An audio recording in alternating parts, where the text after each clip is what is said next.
Hello again, everyone, and welcome back to Reddit Aliens. I am John. Merry Christmas for those of you celebrating, and here we go, a good one, and most of us have one, so let's do it. What's your family's unsolved mystery?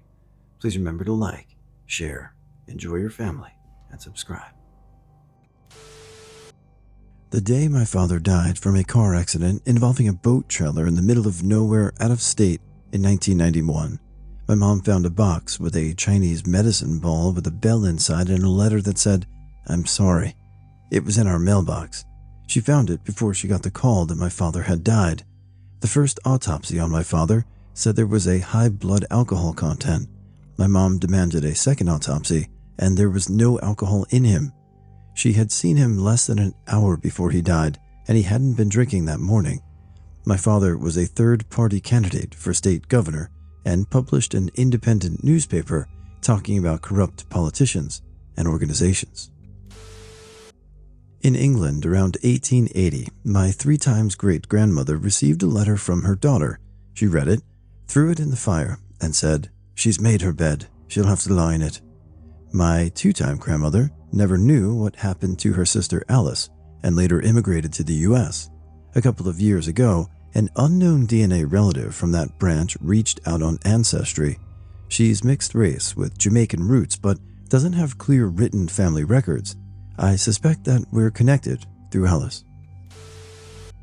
Who is my maternal grandfather? The name on my mom's birth certificate is the guy my grandmother was married to at the time, but military records show that he was out of the country when my mom would have conceived. DNA also backs this up. Sadly, none of my close DNA matches will respond to me. What my great-uncle got up to after he disappeared to Mexico in the early 80s. Great-uncle was a fairly unstable individual, rough childhood, shipped off to Vietnam, volunteered for several more tours because, as he told my aunt, he just liked killing people.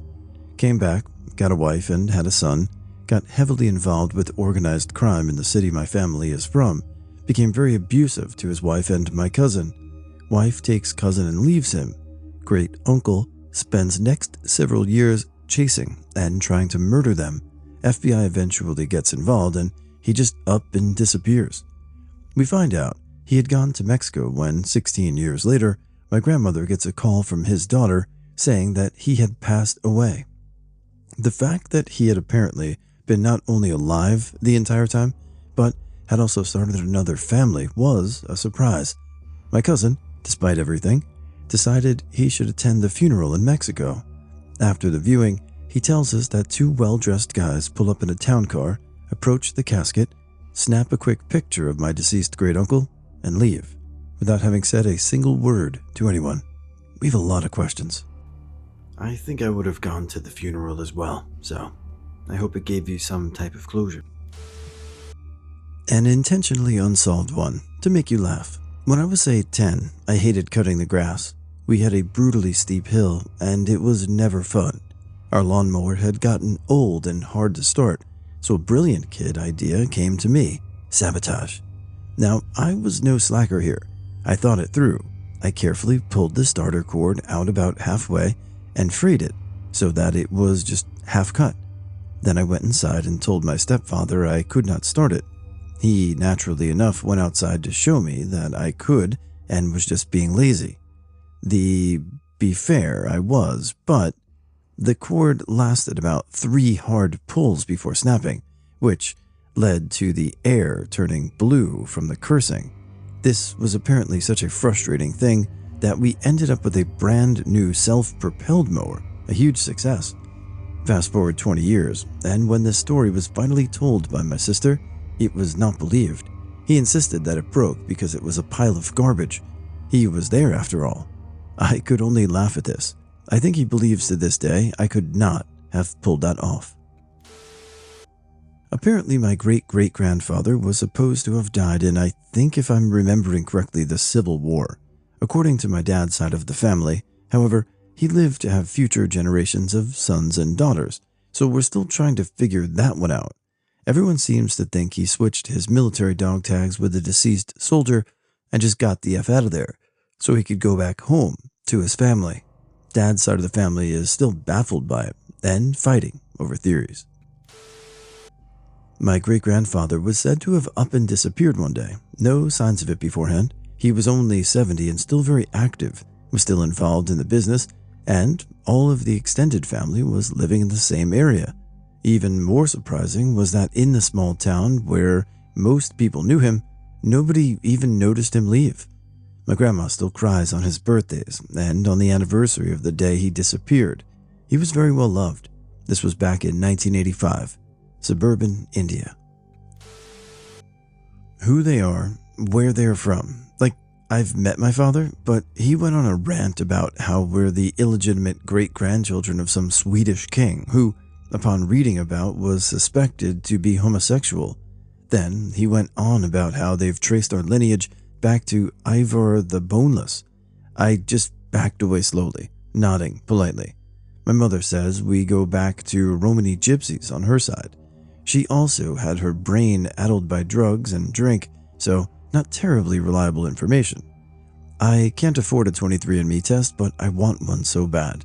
There has to be a sane member of my family out there somewhere. I was 30 years old before I learned my mom was married to someone before she met my dad. She was married, he allegedly died in a boating accident, then, 10 years-ish later, she met my dad and they've been married 31 years now.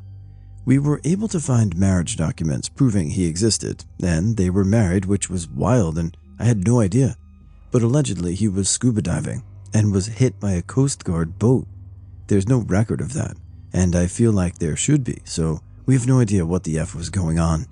On the down low, my mom always talked about my aunt and how her first husband was an abusive alcoholic, so we all kind of wonder if maybe she's actually talking about her own secret first husband.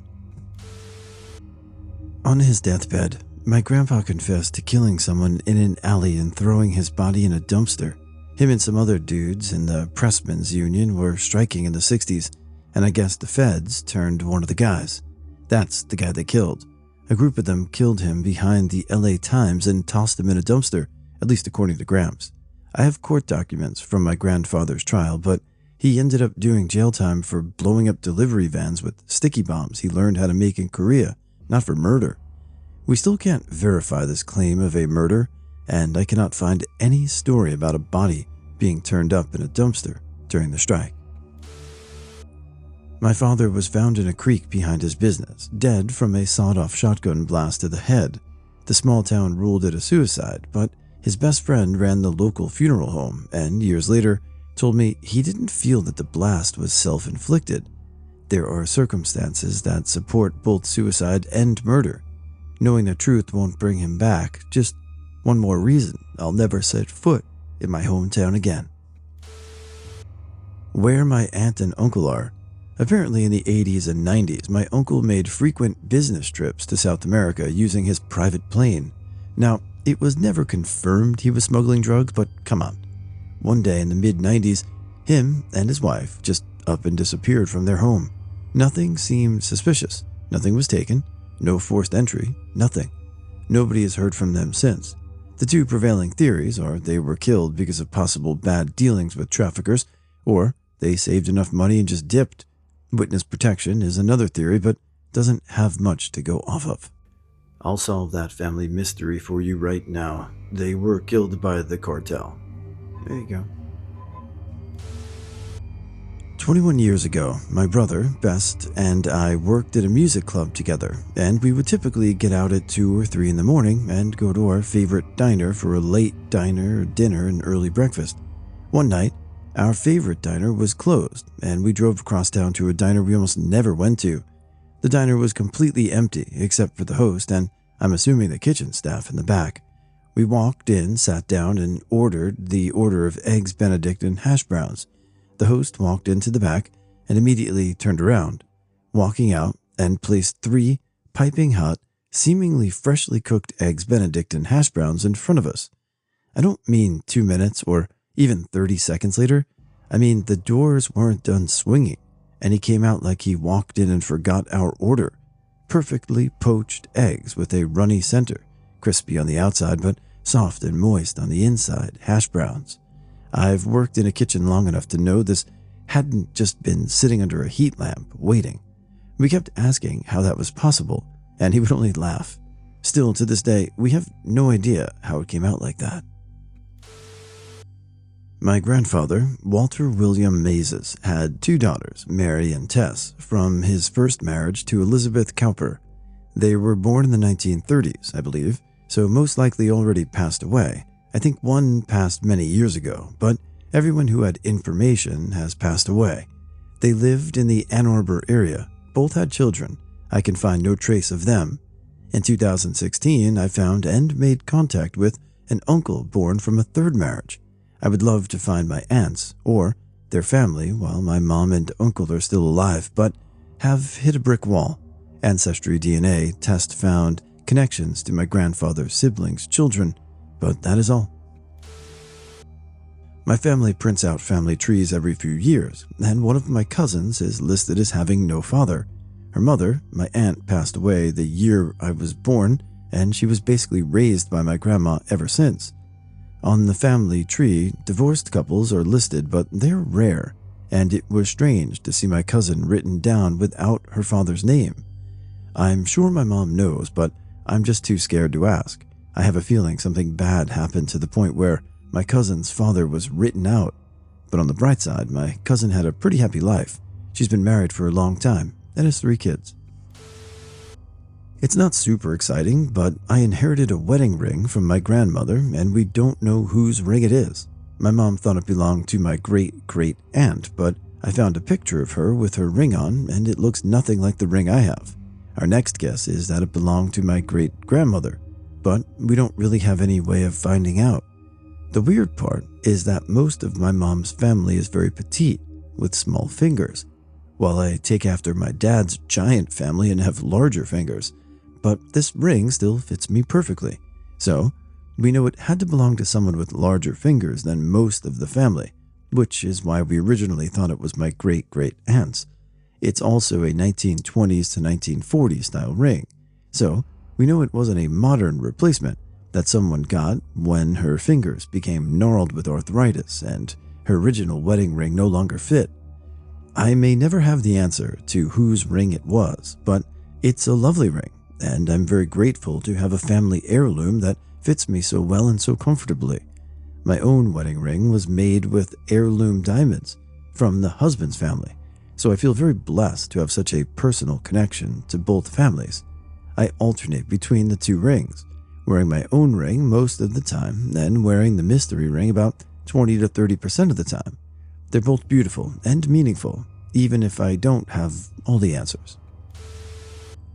When we were kids, my parents used to bring our family to my father's side family's house. It was an old but very cozy and welcoming house in the countryside up north. Since he had 8 brothers and sisters, they used to sleep in the dorm room, and both parents had their own bedroom, which were across the tiny hall facing the dorm room door. Fast forward, his father, my grandfather, died, so there were only his mother, my grandmother, left to run the house with the older kids. One night, one of the sisters was sleeping in the dorm room and heard the door opening, so she woke up and looked at the door. She saw a moving lit candle and its light shining in the room, but no one was holding it. The candle then went out of the room, and my aunt followed it from afar. The candle went into my grandmother's room where she was sleeping, and not long after, my grandmother woke up and followed the floating candle back to my grandfather's bedroom, where she laid in his bed and spent the rest of the night there. It's like my grandfather's spirit came to watch on his kids and spent one more night with his wife. It's creepy, but so lovely at the same time. It's been a while since I have talked about this. When my brother was in 1st grade, I was probably 10, he won at school a full-grown frog that one the class had grown from a tadpole. The frog was pretty big, like maybe the size of a Honeycrisp apple, and its name was Buffo. A few weeks after Buffo made the arrival to our home, he went missing. We never found him. He truly disappeared. No carcass found even after moving from this home. My mom is convinced my brother took it out and moved him, but to this day, my brother is 27, he denies it. Where is Bufo? I don't know who my grandfather is. The man who I've been calling, or rather, had been, as he passed away a few years ago, Granddad, all my life, isn't a blood relative. It's never been an issue. Everybody in the family knows, and when he married my grandmother, he adopted her children, so they too took on his surname. Alas, my grandmother also passed away some years ago, so simply put, I will never know who my real grandfather is. But at the same time, it doesn't matter to me. Blood or not, the man I called Granddad for all my life is still and will always be my granddad. Well, it sounds like you solved your own mystery. Your grandfather is your grandfather, and that's what matters. 2 stories from Poland, World War II. My wife had 2 grand-uncles who disappeared as children. Both of them were singing songs mocking the Nazis. Some Nazi sympathizers grasped them up and they were taken away, never to return. The other story is of the same period. My wife's grandmother's husband went to war. Her grandmother was told her husband was KIA. Eventually, she remarried and had kids. One day, whilst putting the laundry out, a man turns up. It's her first husband. She quietly tells him what the score is. He simply gives her a hug and walks away. Again, never to be seen or heard of again. A little more than 150 years ago, soon after Oregon became a state, my family moved there. They have lived in the same location, on the same plot for that entire time, and have a very well documented history in the state. All of us, just regular Caucasian farmers, and the majority of us can recite the pedigree offhand. Benjamin brought his family and his brother's family, making him the first member of our family to go to Oregon. Nobody has been able to locate any evidence that any of them ever existed before they arrived in Oregon.